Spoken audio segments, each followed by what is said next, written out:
Hello friends, स्वागत है आपका एक बार फिर से आपके अपने यूट्यूब चैनल हेलो हेल्थ में। आज की इस वीडियो में हम बताएंगे एनक्वास की चेकलिस्ट कैसे आप फिल कर पाएंगे।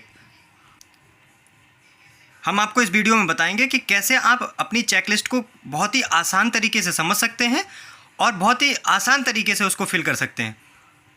चलिए जानते हैं कैसे हम अपनी नेशनल क्वालिटी इंश्योरेंस स्टैंडर्ड्स की चेकलिस्ट फिल करेंगे। उससे पहले अगर आप हमारे चैनल पर नए हैं तो चैनल को सब्सक्राइब कर दीजिए। अभी हम केवल इस वीडियो में चेकलिस्ट कैसे आप फिल करेंगे वो बताएंगे और आगे हम एनक्वास से रिलेटेड बहुत सारी इन्फॉर्मेशन आप तक पहुंचाएंगे। तो चैनल को सब्सक्राइब कर दीजिए। आप वीडियो देखते हैं पर सब्सक्राइब नहीं करते।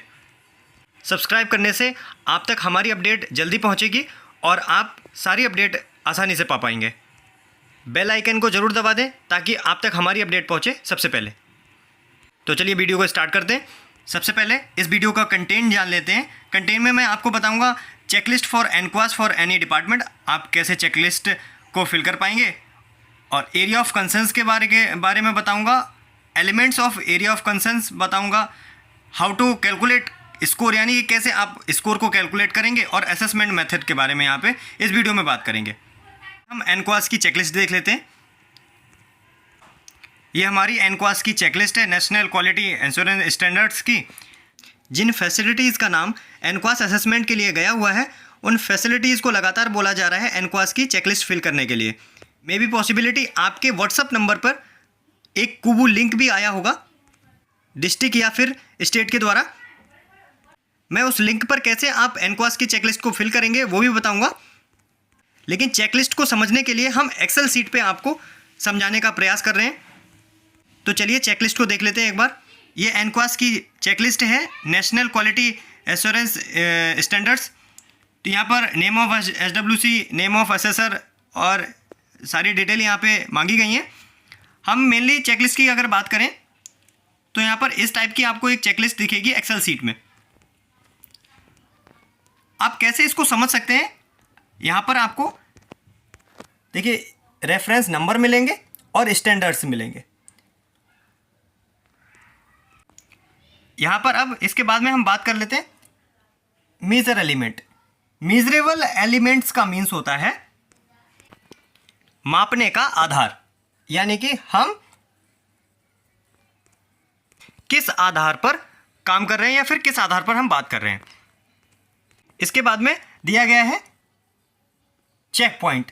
चेक पॉइंट यानी कि हमको इन पॉइंट्स पे वर्क करना है, और मीन्स ऑफ वेरिफिकेशन, यहाँ पर किस तरीके से उस मेथड का, उस पॉइंट का कैसे वेरिफिकेशन होगा, उसको डिटेल में यहाँ पे इस पॉइंट में बात की गई है। कैसे हम उस चीज़ को वेरीफाई करवा सकते हैं, वेरिफिकेशन करवाएंगे, वो इस पॉइंट में, इस लाइन में हमको मिलेगा। उसकी फुलफिल जो इन्फॉर्मेशन है वो इस लाइन में हमको मिल जाएगी।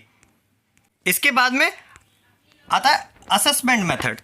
ये जो पॉइंट है असेसमेंट मेथड का, कि जो असेसर आएंगे वो हमारे पॉइंट को कैसे एसेस करेंगे, कैसे चेक करेंगे।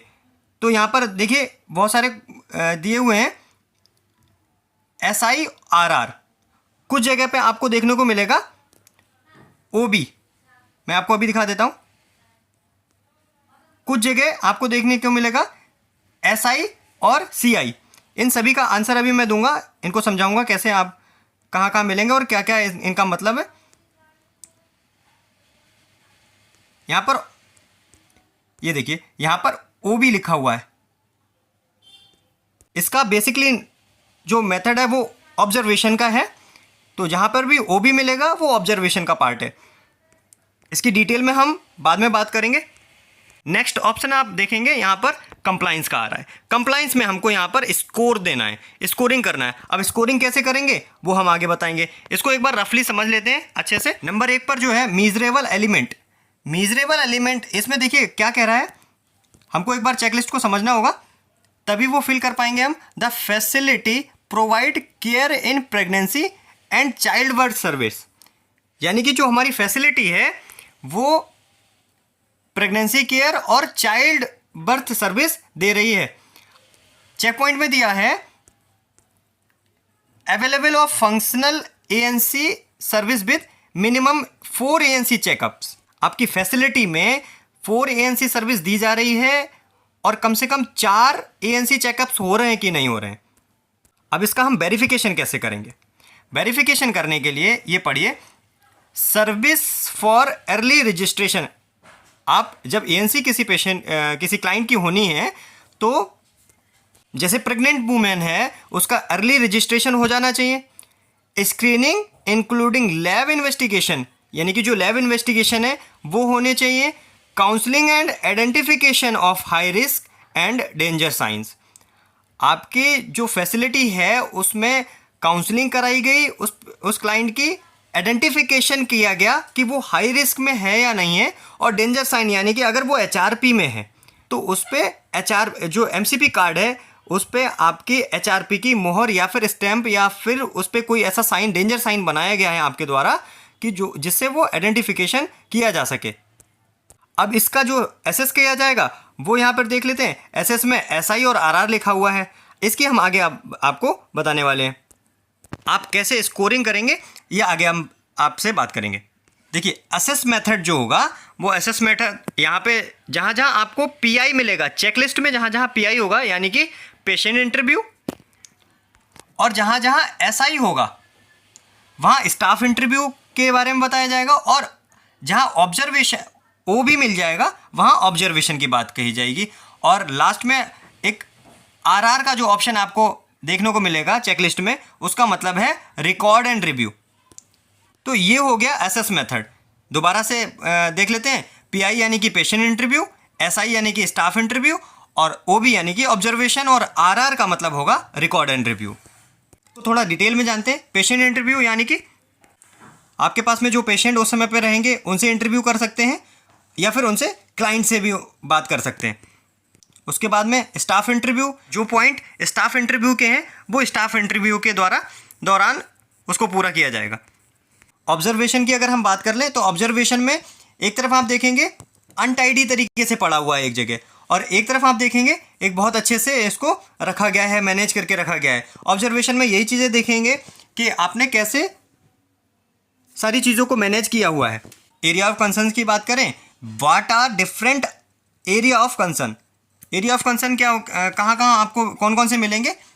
ए से लेके एच तक जो होंगे वो एरिया ऑफ कंसर्न होंगे, जिसमें सबसे पहला होगा सर्विस प्रोविज़न का, patient rights, inputs, support service, clinical service, infection control, quality management और आउटकम। और क्वालिफाई करने के लिए, एनक्वास को क्वालिफाई करने के लिए इनमें सब में हमको 70% से ज़्यादा मार्क्स लाने होंगे, या कम से कम 70% तो चाहिए, तब हम एनक्वास की चेकलिस्ट को या एनक्वास को हम क्वालिफाई कर पाएंगे। इसकी डिटेल में वीडियो आपको चाहिए तो कमेंट बॉक्स में लिखिए, हम इस पे भी आपको एक नई वीडियो प्रोवाइड करवा देंगे। अब बात कर लेते हैं कि कैसे आप स्कोर कैसे देंगे, चेकलिस्ट में कैसे स्कोर देना है। अगर फुल कंप्लाइंस है, फुल कंप्लाइंस का मतलब है अगर कोई भी वर्क, कोई भी चेक पॉइंट आपका 100% फुल है तो वो उसमें आप मार्क्स जो देंगे वो 2 देंगे, 2 दे सकते हैं। ठीक है, 100% अगर है कोई भी काम, अगर मान लीजिए आपके यहाँ 4 एएनसी की ही अगर बात करें, 4 एएनसी भी होता है, अर्ली रजिस्ट्रेशन भी होता है, और आपका पूरा सारा रिकॉर्ड मेंटेन है, तो आप यहाँ पर मार्क्स 2 दे सकते हैं। हाफ कंप्लायंस की अगर हम बात करें, हाफ कंप्लायंस यानी कि अगर 50% से 99% तक अगर आपका वर्क फैसिलिटी में है तो आप वहाँ पर मार्क्स 1 ही देंगे। 99% पे भी अगर आपका वर्क है तो आप मार्क्स 1 ही देंगे, आप वहाँ पर स्कोरिंग जो है वो 2 की नहीं करेंगे। और लास्ट में है नॉन कंप्लायंस, अगर किसी भी चेक पॉइंट का रिकॉर्ड या फिर ऑब्जर्वेशन या फिर आपका पूरा चेक पॉइंट 0 से 49% तक है तो वो नॉन कंप्लायंस में आएगा, उसमें आपको मार्क्स जो है वो 0 देना है।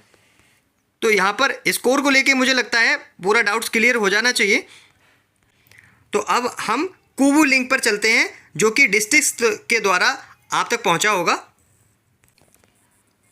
इस तरीके का एक कोबू लिंक मैंने खोल रखा है। ये आपको अगर लिंक चाहिए तो डिस्क्रिप्शन में जाकर आप लिंक को ओपन कर सकते हैं।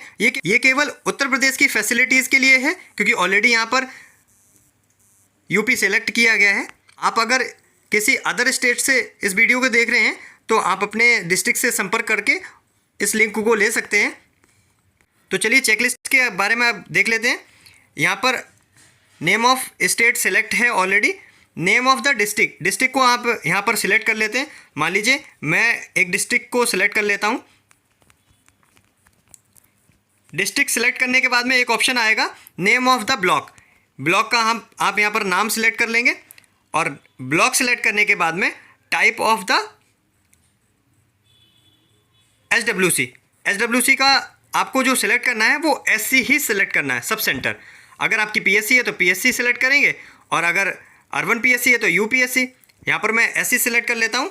अब name of the SWC HSC, यहाँ पर एसडब्ल्यूसी का नाम अगर हमको सिलेक्ट करना है तो नाम सिलेक्ट कर लेंगे, और लास्ट में एक ऑप्शन आएगा select the name of the assessor. Assessor का नाम जो है वो यहाँ पर आप अगर सबसे पहले सीएचओ को या फिर किसी भी फैसिलिटी को अपनी फैसिलिटी का इंटरनल असेसमेंट करना है। इंटरनल असेसमेंट करने के लिए अदर के ऑप्शन पे जाकर, अब इंटरनल असेसमेंट है तो सबसे पहले आप वहाँ पे हो तो आप ही करेंगे। तो आप अपना नाम, अगर आप सीएचओ तो सीएचओ का नाम लिख सकते हैं, और कोई भी फैसिलिटी इंचार्ज अपना नाम यहाँ पर इंटरनल असेसमेंट में डाल सकता है। जैसे मैंने यहाँ पर अपना नाम डाल दिया है। और नेक्स्ट ऑप्शन की बात करें तो नेम ऑफ एसएससी, यहाँ पर आप अपनी पोस्ट डाल सकते हैं, और पोस्ट डालने के बाद आप देखेंगे please select the date of assessment of SHC या पीएससी। आप जिस भी डेट में आप सिलेक्ट करना चाहें वो डेट सिलेक्ट कर लीजिए। और आगे है फॉर्म टाइप। फॉर्म टाइप में सिलेक्ट फॉर्म करना है। अगर कोई भी फैसिलिटी टाइप ए यानी कि नॉन डिलीवरी पॉइंट है तो नॉन डिलीवरी पॉइंट यहाँ पर सिलेक्ट कर लेंगे, और टाइप बी डिलीवरी पॉइंट है तो डिलीवरी पॉइंट यहाँ पर सिलेक्ट कर लेंगे। नॉन डिलीवरी पॉइंट यहाँ पर सिलेक्ट कर लिया है। अब देखिए जैसे उस एक्सेल सीट में आप देख रहे थे, सेम वही है, बस इसको लिंक में कोबू ऐप में इसको बना दिया गया है। तो यहाँ पर कोबू लिंक में दिख रहा है, और एक्सेल सीट में आप भरेंगे तो उसको एक्सेल सीट में देख लेंगे। मैंने दोनों तरीके इस वीडियो में आपको बता दिए हैं। अब यहाँ पर भी वही सारे पॉइंट्स हैं, जैसे कि मैंने पहले बताया आपको availability of functional ANC service with minimum 4 ANC checkups. यही पॉइंट एक्सेल सीट में थे और यही पॉइंट कोबू ऐप में है। अब उसको कैसे आइडेंटिफाई करेंगे, कैसे हम वेरिफिकेशन करेंगे? Service for early registration, screening including lab investigation, counselling and identification of high risk and danger science. जैसे मैंने वहाँ पे आपको बताया था वैसे ही सेम यही है। कोई भी चेंज इस पॉइंट में या फिर किसी भी पॉइंट में चेंज नहीं होता।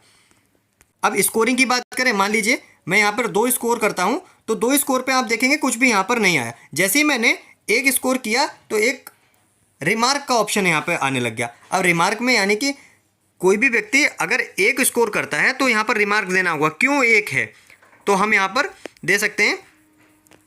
अगर कोई रिकॉर्ड मेंटेन नहीं है तो हम यहाँ पर लिख देंगे RR नॉट अवेलेबल, और कोई वजह है तो यहाँ पर हम लिख सकते हैं। और आपने अगर 0 किया तो 0 में भी आपको यहाँ पर रिमार्क का ऑप्शन आएगा, वो मैंडेटरी है, रिमार्क आपको भरना ही है।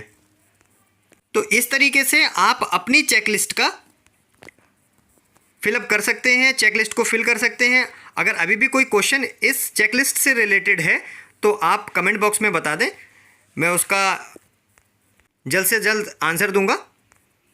और एनक्वास से रिलेटेड, HWC से रिलेटेड, CHO न्यूज़ से रिलेटेड, आशा से रिलेटेड किसी भी जानकारी के लिए हमारे चैनल को सब्सक्राइब करना बिल्कुल ना भूलें। चेकलिस्ट फिल हो जाने के बाद में आप इस सबमिट बटन पर क्लिक कर देंगे तो आपकी सक्सेसफुली ये चेकलिस्ट सबमिट हो जाएगी। तो इस वीडियो में यहीं तक था। मिलते हैं फिर किसी नई इंटरेस्टिंग जानकारी के साथ में, तब तक के लिए नमस्कार।